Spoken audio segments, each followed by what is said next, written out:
নমস্কাৰ, এটা গুৰুত্বপূৰ্ণ খবৰ আপোনালোকক দিবলৈ লৈছোঁ। এখন চিঠি আমাৰ হাতত পৰিছেই ডিপাৰ্টমেণ্ট অফ স্কুল এডুকেশ্যনৰ পৰা অহা 11/3/2025 তাৰিখৰ এখন কালিৰ চিঠি আপোনালোকে দেখিবলৈ পাইছে।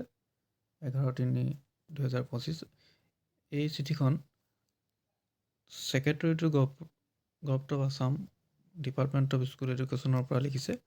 President secretary Assam state primary teachers এছ'চিয়েশ্যনলৈ এইখন চিঠি লিখিছে। এই চিঠিখন বিষয়বস্তুটো হ'ল মিটিং চিডিউল অন 12 মাৰ্চ। দেখিবলৈ পাইছে ইয়াতে গুৰুত্বপূৰ্ণ বিষয় কিছুমানে স্থান পাব।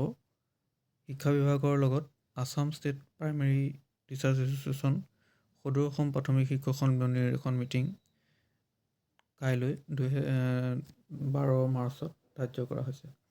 ইয়াতে বিশেষকৈ শিক্ষক নিযুক্তিৰ সমস্যা আৰু লগতে শিক্ষকৰ গ্ৰেড পে সমস্যা, ঠিকাভিত্তিক শিক্ষকসকলৰ যি নিয়মীয়াকৰণ ইত্যাদি সমস্যাসমূহ, প্ৰধান শিক্ষকৰ পদৰ সৃষ্টি সমস্যা আৰু অংগনবাদী আৰু ৰন্ধনকৰ্মীসকলৰ সমস্যাকে আদি কৰি এশএবিধ সমস্যাৰ সমাধান সোনকালে হ'ব বুলি এই মিটিঙত আশা কৰা হৈছে।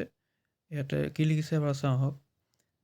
আই এম লাইক, বানানটো অলপ ভুল হৈ আছে।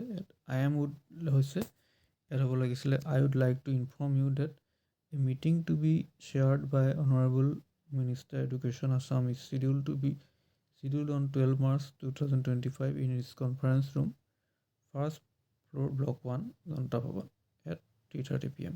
In view of above, it is requested to attend the said meeting accordingly.